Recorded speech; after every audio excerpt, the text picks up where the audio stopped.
नमस्कार, मैं आरपी गुजर सब कुछ सोल यूट्यूब चैनल पे आप सभी का बहुत बहुत स्वागत करता हूँ।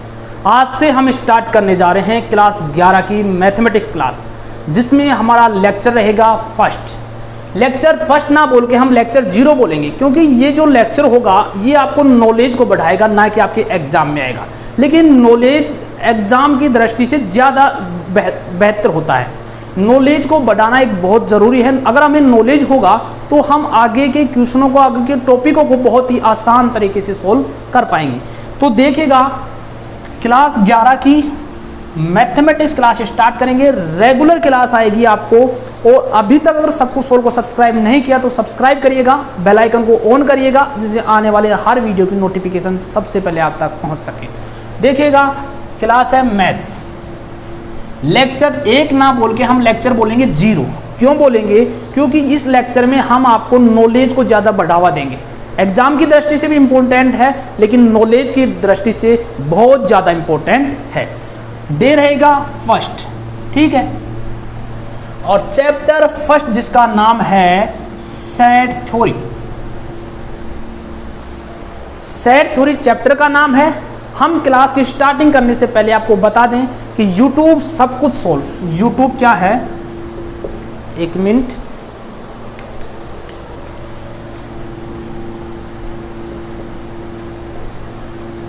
YouTube सब कुछ सोल्व को आप सब्सक्राइब करिएगा, ठीक है। इंस्टाग्राम पे आप मुझे फॉलो कर सकते हैं।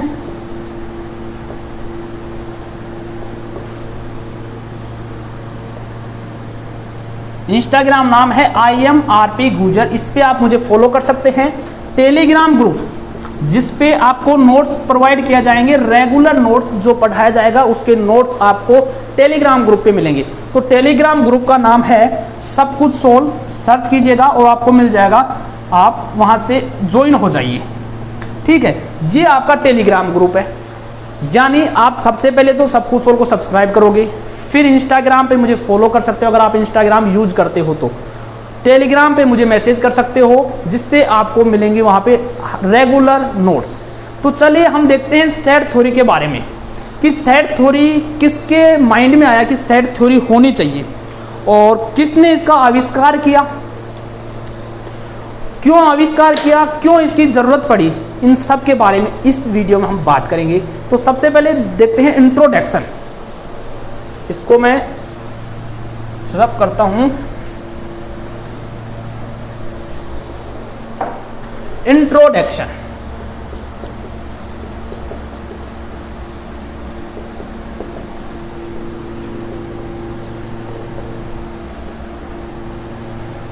मैं हिंदी और इंग्लिश दोनों में पढ़ाऊंगा। आप इंग्लिश में भी नोट्स बना सकते हो और हिंदी में भी नोट्स बना सकते हो। इंट्रोडक्शन का मीनिंग होता है समुच्चय का परिचय। क्या होता है? समुच्चय का परिचय। ये मीनिंग होता है इंट्रोडक्शन ऑफ सेट का। जब एक जर्मन गणितज्ञ जिसका नाम था जॉर्ज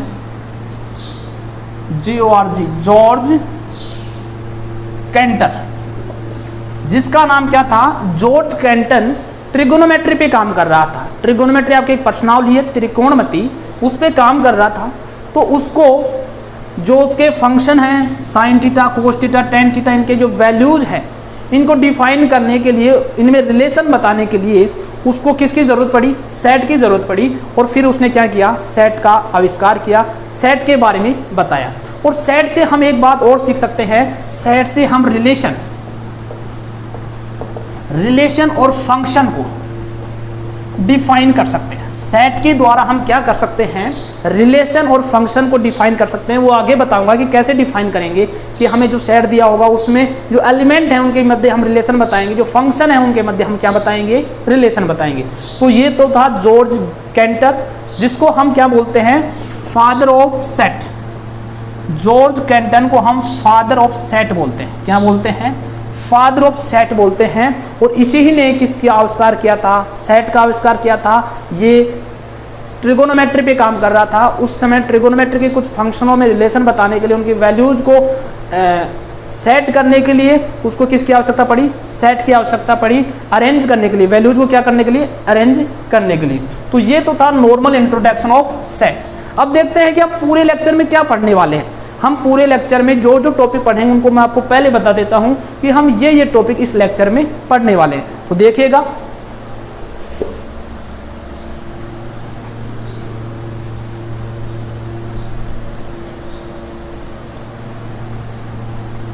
आपको नोट्स यहां से बनाने की कोई ज़रूरत नहीं।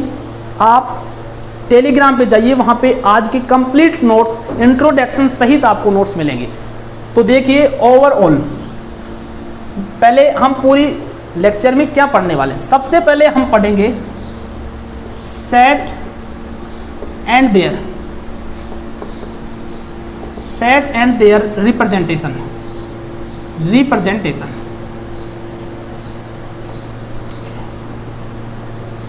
Sets and their representation. यहाँ पे लिख सकते हैं हिंदी में भी समुच्चय एवं उसका संस्रूपण, उसका निरूपण या संस्रूपण भी बोल सकते हो। सेट एंड देयर रिप्रेजेंटेशन, पहले मैं आपको टॉपिक बता देता हूँ, फिर मैं हम एक एक टॉपिक पे बात करेंगे। तो दूसरा टॉपिक है types of set, types of set, जिसे हिंदी में हम बोलते हैं समुच्चय के प्रकार। सेट थ्योरी किसे बोलते हैं, समुच्चय सिद्धांत, समुच्चय सिद्धांत, ठीक है। तो सेट, आप ध्यान रखना, सेट का मीनिंग क्या है, समुच्चय मीनिंग है। और यहाँ पे टाइप्स ऑफ सेट का मीनिंग हुआ कि समुच्चय के प्रकार, ठीक है। तीसरा आता है वेन डायग्राम, वेन डायग्राम। हम सेट को वेन डायग्राम के हेल्प से भी समझेंगे, हेल्प से सोल्व भी करेंगे। वेन डायग्राम की मदद से हमें बहुत जल्दी कोई भी चीज़ समझ में आ जाती है। अगर हम किसी भी चीज़ को वेन डायग्राम की सहायता से सोल्व करना चाहें तो बहुत जल्दी सोल्व होती है और हमें समझ में भी बहुत जल्दी आ जाती है। तो इसलिए हम सेट को भी वेन डायग्राम की सहायता से क्या करेंगे, सोल्व करेंगे। जो नेक्स्ट आता है वो आता है operation, operation on set, set पे संक्रियाएं। सेट पे संक्रियाएं क्या होती हैं, आपने स्टार्टिंग में छोटी क्लासों में गिनतियां सीखी होंगी, नंबर के बारे में जानना होगा। तो नंबर पे ऑपरेशन कैसे लगता था, नंबरों का एडिशन होता था, नंबरों का जोड़ होता था, सब्ट्रैक्शन होता था, मल्टीप्लिकेशन होता था, डिवाइडेशन होता था। तो ये सभी क्या थे, नंबर पे ऑपरेशन थे, ऑपरेशन ऑफ नंबर। लेकिन सेट पे ऑपरेशन थोड़ा अलग होगा। वो क्या होंगे, मान लीजिए 3 टाइप के ऑपरेशन होते हैं। पहला होता है यूनियन, जिसे हिंदी में हम बोलते हैं सहमिलन। दूसरा होता है इंटरसेक्शन, जिसे हिंदी में बोलते हैं सर्वनिष्ठ। और चौथा होता है डिफरेंशिएशन, डिफरेंशिएशन, डिफरेंशिएशन। ये 4 क्या होते हैं, ऑपरेशन होते हैं सेट पे, ठीक है। अब देखिएगा जो 5 जो नंबर पे जो प्रकार आएगा वो क्या आएगा, नंबर 5 पे आएगा कॉम्प्लीमेंट्री ऑफ ए सेट या समुच्चय का पूरक, कॉम्प्लीमेंट्री,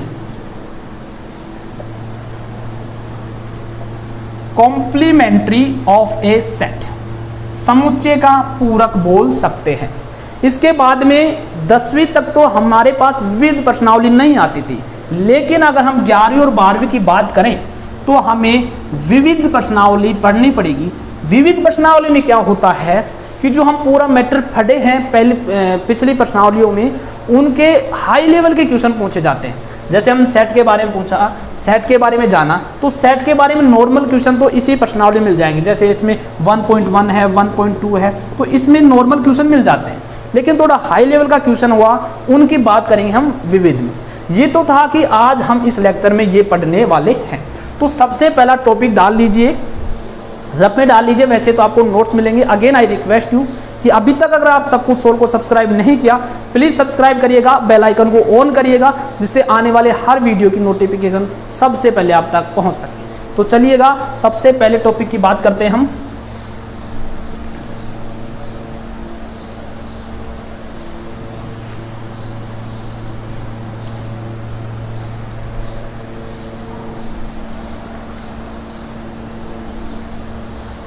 सबसे पहले बात करते हैं कि सेट किसे बोलेंगे।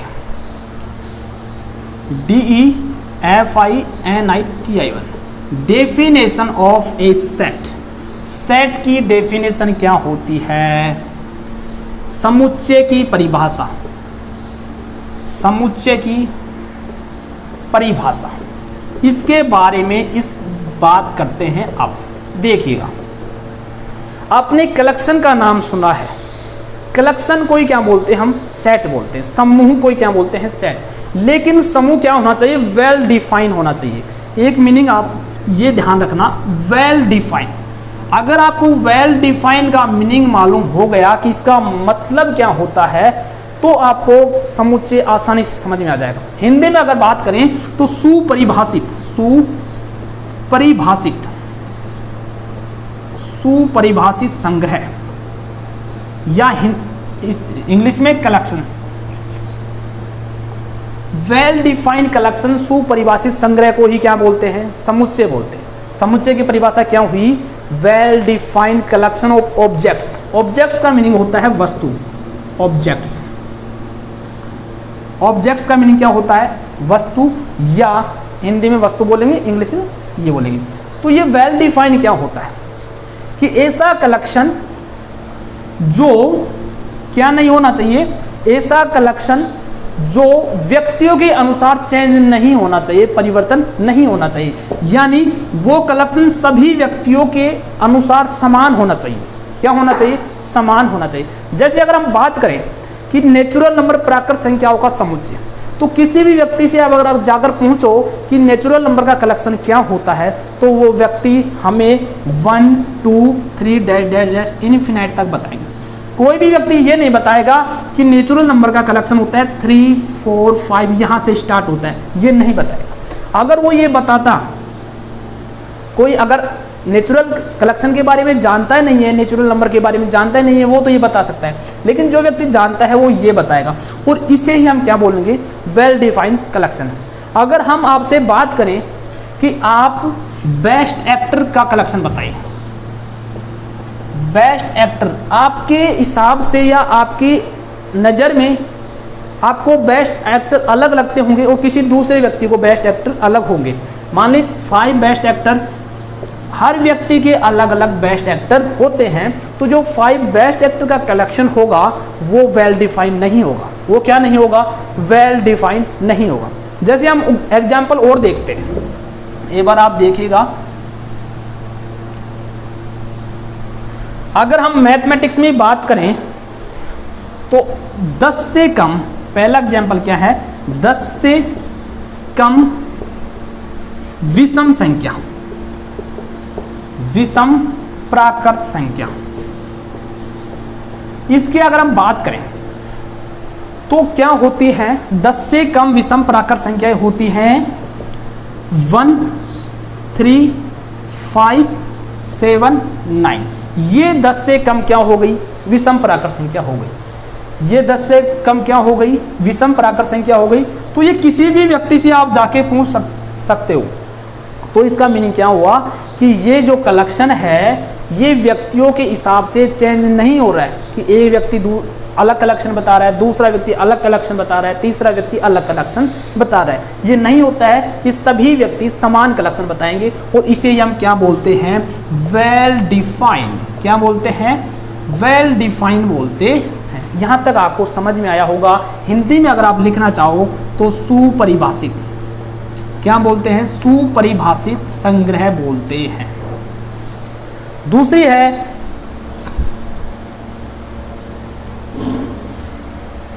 अगर हम दूसरी बात करें तो 6 के अभाज्य गुणनखंड, अभाज्य गुणनखंड, इनका कलेक्शन देखिए। 6 के अभाज्य गुणनखंड, तो 6 के कितने होते हैं? 2 को क्रॉस 3, तो 2,3 का कलेक्शन हुआ ना। तो ये भी किसी भी व्यक्ति से जाके पूछ लीजिए, क्या बताएगा? समान बताएगा। यहाँ तक आपको सेट का नॉलेज हुआ होगा। तो हम सेट की परिभाषा लिखना चाहें तो कैसे लिखेंगे? देखिएगा,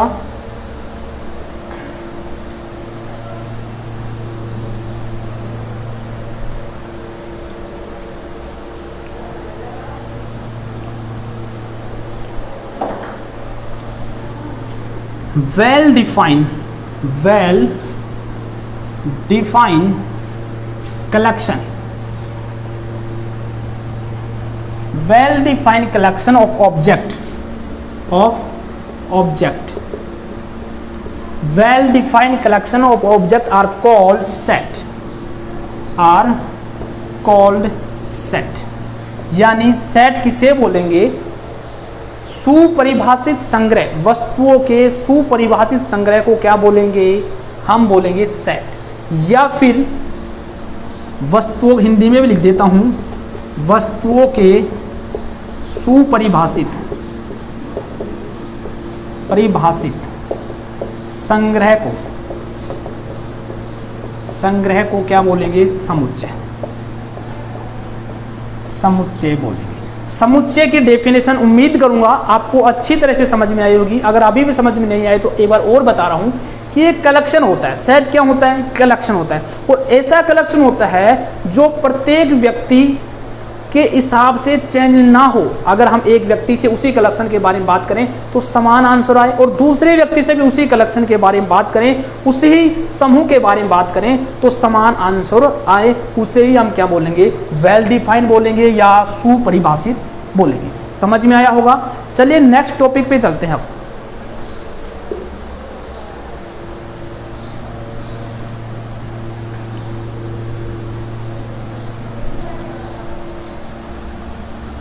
representation of set, next topic क्या है?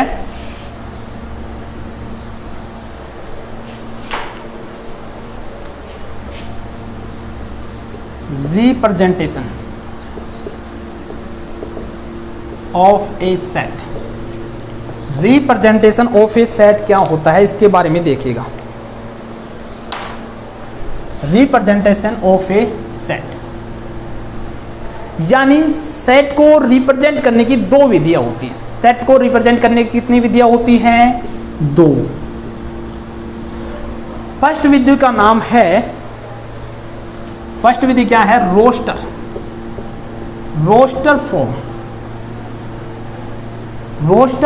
फॉर्म। सेकंड विधि है समुच्चय निर्माण, जिसे इंग्लिश में हम क्या बोलेंगे? Set formation. इसे क्या बोलेंगे? Roster form. पहले बात करते हैं रोस्टर फॉर्म की। पहले किसकी बात करेंगे? रोस्टर फॉर्म की हम क्या करेंगे? बात करेंगे। पहले वैसे सुन लीजिए, रोस्टर फॉर्म में क्या होता है? जो हमारा सेट होता है उसे मजले कोष्टक में लिखते हैं। ये होता है मजले कोष्टक। हम क्या किसकी बात कर रहे हैं? रोस्टर फॉर्म की बात कर रहे हैं। रोस्टर रूप किसकी बात कर रहे हैं? रोस्टर रूप की बात कर रहे हैं। रोस्टर रूप में क्या होता है? जो एलिमेंट होते हैं उसको हम इस कोष्टक में लिखते हैं। इस कोष्टक को हिंदी में बोलते हैं मजला कोष्टक, और इंग्लिश में बोलते हैं करली ब्रैकेट। क्या बोलते हैं? करली ब्रैकेट। ठीक है। दूसरी है कि इस कोष्टक को कंप्लीटली हम किससे रिप्रेजेंट करेंगे? कैपिटल लेटर से। किससे? कैपिटल लेटर से। ठीक है। और जो इसके एलिमेंट हैं, जैसे ए बी सी मान लीजिए इसके एलिमेंट हैं, इनको किससे रिप्रेजेंट करेंगे? स्मॉल लेटर से। स्मॉल लेटर से रिप्रेजेंट करेंगे। किसके पॉइंट पढ़ रहे हैं हम? रोस्टर फॉर्म के पॉइंट पढ़ रहे हैं। रोस्टर फॉर्म में क्या होता है? जो कोष्टक हम लेते हैं मजला कोष्टक, उसे इंग्लिश में करली ब्रैकेट बोलते हैं, उस कंप्लीट को तो हम कैपिटल लेटर से रिप्रेजेंट करेंगे, और जो उसके एलिमेंट हैं उसको हम स्मॉल लेटर से रिप्रेजेंट करेंगे। ये कौन बोलती है? रोस्टर फॉर्म बोलती है। जैसे हमने थोड़ी देर पहले बात किया कि 10 से कम विषम प्राकृत संख्या। ठीक है। तो सबसे पहले क्या करेंगे? हम बड़ा कोष्टक लेंगे, मजला कोष्टक। ये मजला कोष्टक ले लिया। तो 10 से कम क्या थी? 1 3 5 7।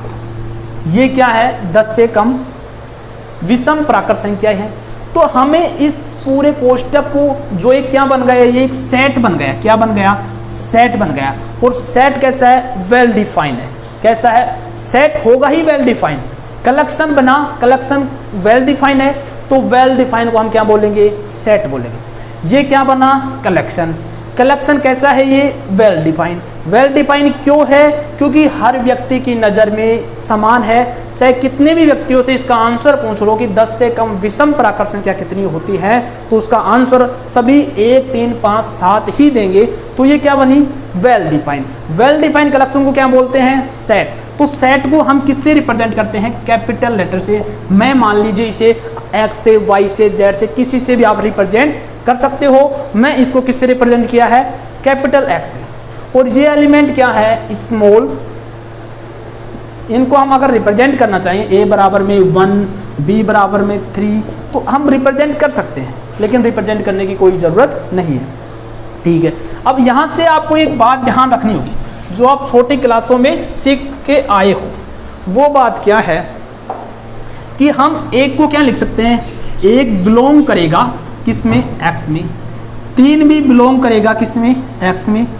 5 भी बिलोंग करेगा किसमें? एक्स में। 7 भी बिलोंग करेगा किसमें? एक्स में। इस चिन्ह को क्या बोलते हैं?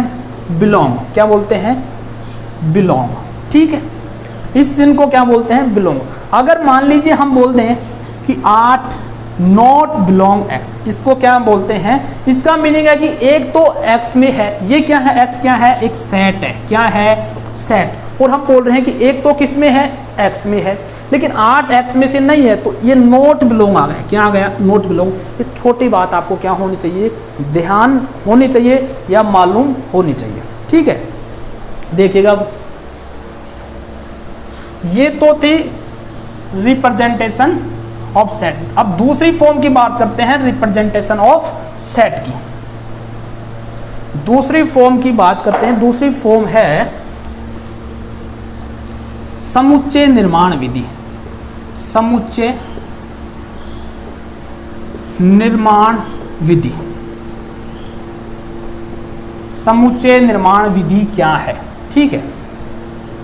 इसमें क्या होता है, जैसे हमने अभी थोड़ी देर पहले सेट लिया, 1, 3, 5, 7, ठीक, और 9। ये हमने क्या ले लिया? एक सेट ले लिया। ये 10 से कम विषम प्राकर संख्या होगा, सेट है। अब इसे हम समुच्चय निर्माण में कैसे लिखेंगे? इससे हम किस में कैसे लिखेंगे? समुच्चय निर्माण में कैसे लिखेंगे? तो इस कोष्टक को क्या करेंगे? एक्स तो कैपिटल लेटर से पूरे सेट को रिप्रेजेंट कर रहे हैं। अब एलिमेंटों को रिप्रेजेंट करने के लिए हम क्या लेते हैं? स्मॉल लेटर लेते हैं। क्या? कौन सा अक्षर? छोटा अक्षर लेते हैं। तो एक्स मान लीजिए हमने ले लिया। अब क्या लगाएंगे? Such that. अब देखिएगा, इस सच दैट का मीनिंग क्या होता है? हिंदी में तो इसे क्या बोलते हैं? इसी प्रकार। क्या बोलते हैं? इसी प्रकार। और इंग्लिश में इसको क्या बोलते हैं? Such that. ये छोटी छोटी बातें आपको मालूम होनी चाहिए। क्यों होनी चाहिए? क्योंकि अभी आप क्लास 11 में प्रवेश लिए हो, तो आपको पहले ये चीज़ कभी भी सुनने को नहीं मिली होंगी, क्योंकि 10वीं क्लास में ये नहीं चलती। तो आपको विशेष ध्यान देना होगा इस लेक्चर पे भी, क्योंकि ये लेक्चर आपके लिए बहुत ही इम्पोर्टेंट या बहुत ही मायने रखने वाला लेक्चर होगा। और इसमें छोटी छोटी बातें ही आपको, जैसे अभी थोड़ी देर पहले मैंने बताया कि ये बिलोंग का साइन होता है, जो दर्शाता है कि कोई भी एलिमेंट इस एलिमेंट में होगा। ठीक है। ये नॉट बिलोंग का है, जो दर्शाता है कि एलिमेंट में नहीं होगा। ये सच दैट का साइन है। ये क्या होते हैं? चिन्ह होते हैं। क्या होते हैं? चिन्ह होते हैं। ये क्या है? सच दैट का, जिसे इसी प्रकार बोलते हैं, इंग्लिश में सच दैट बोलते हैं। तो एक्स किस प्रकार है? इसमें से एक्स किस प्रकार है? एक्स 10 से कम विषम प्राकृत संख्या, विषम प्राकृत संख्या है। क्या है? 10 से कम विषम प्राकृत संख्या है। तो इसको हम इस प्रकार से लिख देंगे। ये समझ में आया होगा कि रोस्टर समुच्चय निर्माण विधि में रोस्टर फॉर्म को किस तरह लिखेंगे? कैपिटल लेटर को समुच्चय से रिप्रेजेंट करेंगे। ठीक है। समुच्चय को किससे रिप्रेजेंट करेंगे? कैपिटल लेटर से। सेकंड बात आती है कि जो एलिमेंट है उसको किससे रिप्रेजेंट करेंगे? स्मॉल लेटर से। तो हमने स्मॉल लेटर से लिख दिया। अब बताना होगा कि स्मॉल लेटर क्या है एक्चुअली। तो स्मॉल लेटर है 10 से कम विषम प्राकृत संख्या है। तो यहाँ तक आपको समझ में आया होगा। ये तो थी रोस्टर फॉर्म और समुच्चय निर्माण विधि के बारे में। अब नेक्स्ट टॉपिक आता है टाइप्स ऑफ समुच्चय। इसमें बस ये नॉर्मली बातें आपको ध्यान रखनी है, जो आपको आगे बहुत ज़्यादा काम आएंगी।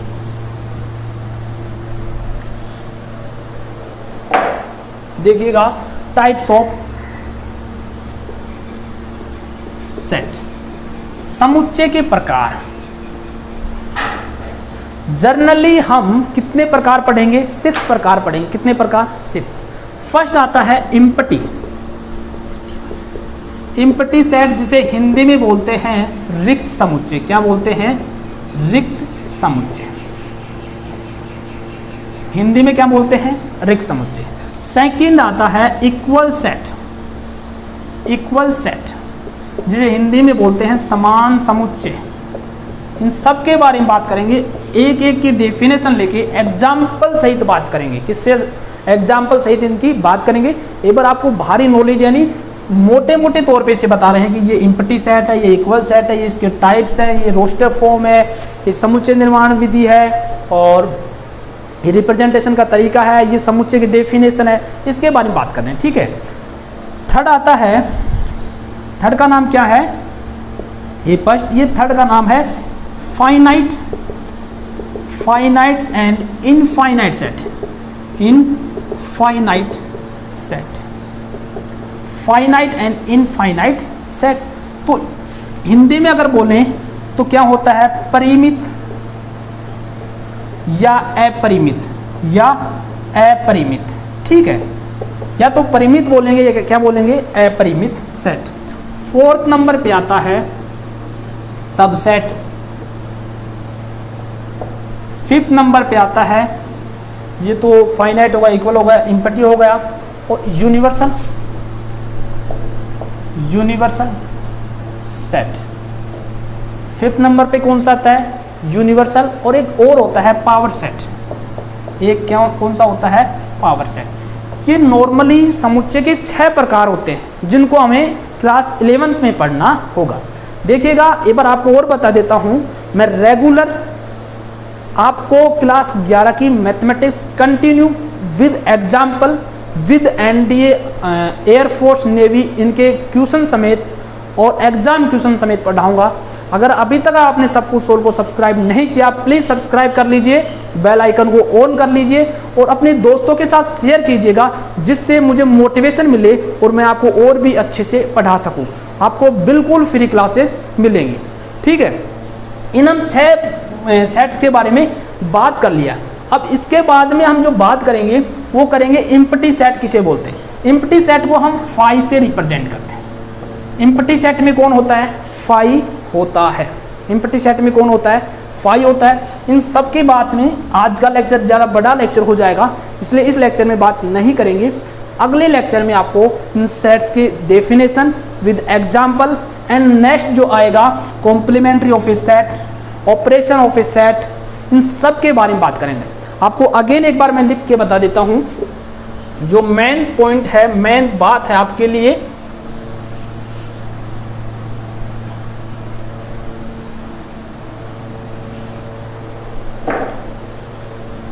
क्लास 11th, क्लास 12th दोनों के लिए मैथमेटिक्स पढ़ाऊंगा। यूट्यूब चैनल का नाम है यूट्यूब सब कुछ सोल पे। किस पे पढ़ाऊंगा? सब कुछ सोल पे। तो आप अभी जाइए और इसे सब्सक्राइब करिएगा। फिर रही नोट्सों की बात, आपको जो रेगुलर पढ़ाया जाएगा उसके रेगुलर नोट्स आपको टेलीग्राम ग्रुप, किस पे? टेलीग्राम ग्रुप, टेलीग्राम ग्रुप सब कुछ सोल पे मिलेंगे। किस पे मिलेंगे? सब कुछ सोल पे मिलेंगे, ठीक है।